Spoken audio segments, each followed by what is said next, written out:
Hello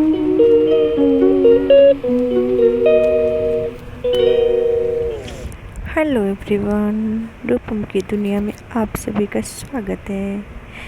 आज हम दिखाने वाले हैं कि पूर्णिया में श्री नरेंद्र मोदी जी का आगमन हुआ और पूर्णिया की धरती से उनका जो भव्य स्वागत हुआ वो आप आगे देखेंगे।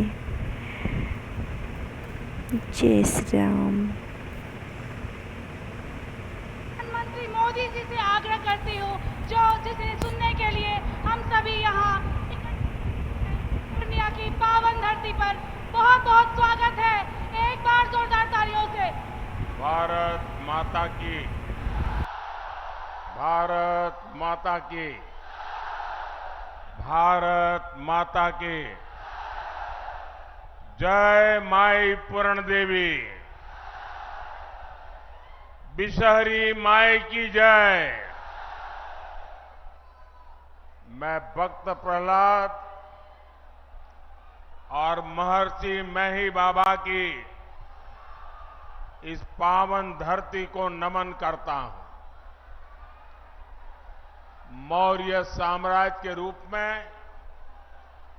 भारत के गौरव को दूर दूर तक फैलाने वाले सम्राट अशोक की आज जयंती भी है। उनसे प्रेरणा लेने वाले बड़ी संख्या में लोग आज भाजपा को अपना आशीर्वाद देने आए हैं। एनडीए सरकार की तीसरी पारी को लेकर पहले से भी ज्यादा उत्साह नजर आ रहा है। आपका ये उत्साह बता रहा है, फिर एक बार, फिर एक बार, फिर एक बार, फिर एक बार विकसित भारत के लिए 4 जून, 4 जून, 4 जून। साथियों, आज एनडीए सरकार के लिए वंचित शोषित वर्ग हमारी पहली प्राथमिकता है। जिसको किसी ने नहीं पूछा, हम उसको पूज रहे हैं। एक समय था जब केंद्र की सरकारें बिहार को पिछड़ा कहकर पीछा छुड़ा लेती थी। बिहार की सरकारें सीमांचल को पिछड़ा कहकर के पलड़ा झाड़ लेती थी। लेकिन हमने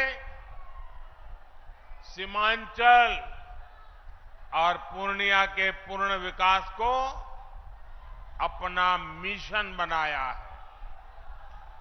एनडीए सरकार ने सीमांचल के भाग्य को बदलने के लिए आकांक्षी जिला और अब आकांक्षी ब्लॉक ऐसी बहुत ही महत्वाकांक्षी योजना चलाई। आज हमारे पूर्णिया ने देश में सबसे बेहतर प्रगति करने वाले आकांक्षी जिलों में अपनी जगह बनाई है। मैं इसके लिए पूर्णिया के लोगों को बहुत बहुत बधाई देता हूं।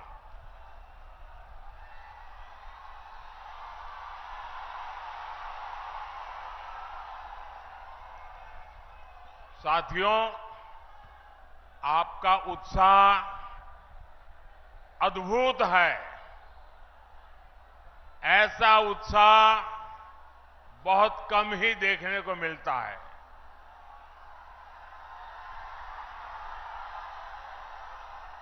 लेकिन अगर आपका उत्साह मेरी आवाज पहुंचने ही नहीं देगा तो फिर इस सभा का फायदा क्या होगा।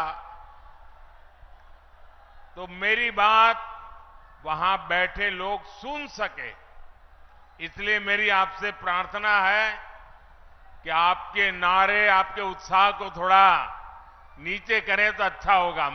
करेंगे मेरी बात को मानेंगे, पक्का मानेंगे। बिहार के लोग इतने बढ़िया है, यहां के नौजवान इतने बढ़िया है कि मेरी हर बात को स्वीकार करते हैं।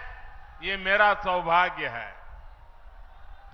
साथियों, बिहार और पूर्णिया के पास सामर्थ्य की कभी कमी नहीं थी।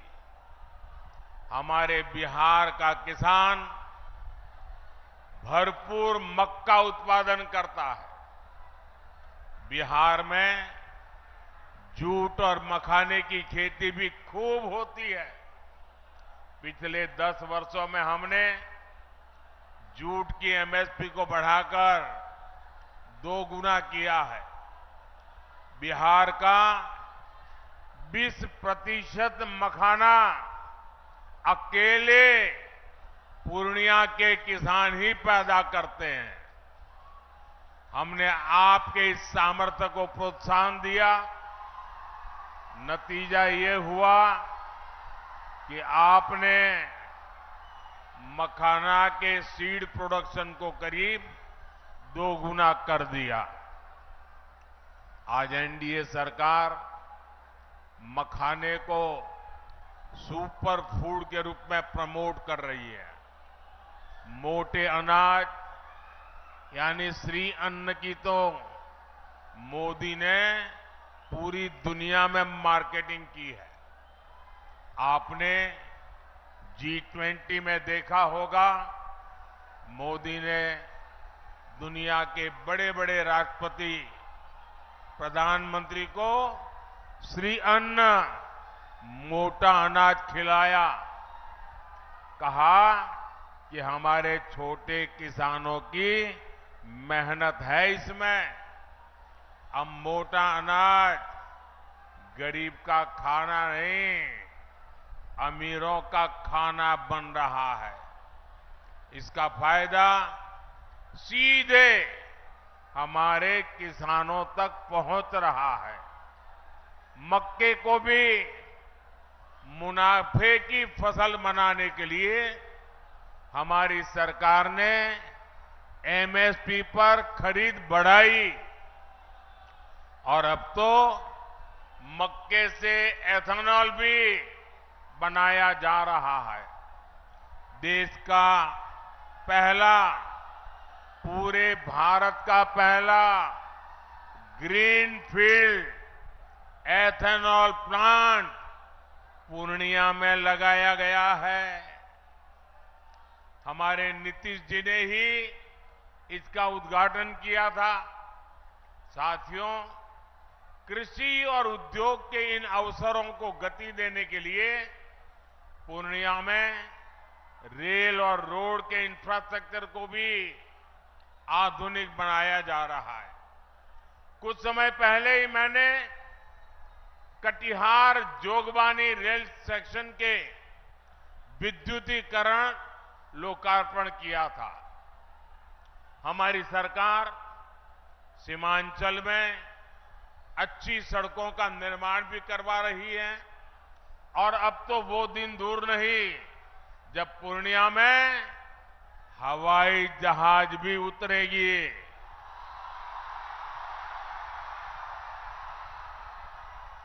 हमारी सरकार सीमांचल में वंदे भारत, नमो भारत जैसी ट्रेनों के जरिए कनेक्टिविटी बढ़ाने और बेहतर स्वास्थ्य सुविधाओं के लिए भी काम करेगी। साथियों, मोदी के लिए आपके सपने ही मोदी का संकल्प है। इसलिए गांव, गरीब, दलित, वंचित दशकों से जिन समस्याओं से जूझ रहे थे, मोदी ने 10 साल में उनका समाधान दिया है। देश के 25 करोड़ गरीबी से बाहर तब आए जब हमने दिन रात उनके लिए मेहनत की। देश के 4 करोड़ गरीबों को पीएम आवास तब मिला जब आपने मोदी को सेवा करने का आशीर्वाद दिया। देश के 50 करोड़ से ज्यादा दलितों, वंचितों, गरीबों का बैंक में खाता तब खुला जब आपने मोदी को आशीर्वाद देकर के सेवा करने का मौका दिया। करोड़ों माताओं बहनों को चूल्हे के धुएं से मुक्ति तब मिली जब मोदी ने उज्ज्वला सिलेंडर देकर उनकी सूध ली। देश के 11 करोड़ परिवारों तक पहली बार पाइप से पानी तब पहुंचा जब मोदी ने हर घर जल को अपना मिशन बनाया। आज 11 करोड़ छोटे किसानों के खातों में किसान सम्मान निधि भी एनडीए सरकार ही भेज रही है। इन योजनाओं का बहुत बड़ा लाभ हमारे ततमा समाज, महलदार समाज और ऋषिदेव समाज के मेरे परिजनों को भी हुआ है। लेकिन साथियों, मोदी इतने से संतुष्ट नहीं है। जो काम हुआ है ना, वो तो ट्रेलर है, ट्रेलर।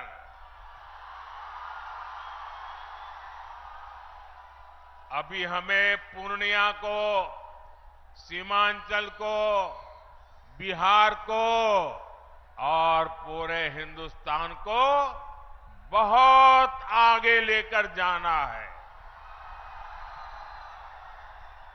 कई बार लोग पूछते हैं कि मोदी के लिए समाज के आखिरी पायदान पर खड़ा व्यक्ति, हमारा दलित, पिछड़ा, आदिवासी, ये इतनी प्राथमिकता क्यों है? ये समाज मोदी की प्राथमिकता इसलिए है क्योंकि यही समाज सबसे ज्यादा गरीबी से प्रभावित है और मोदी गरीबी से ही निकलकर आपके बीच आया है।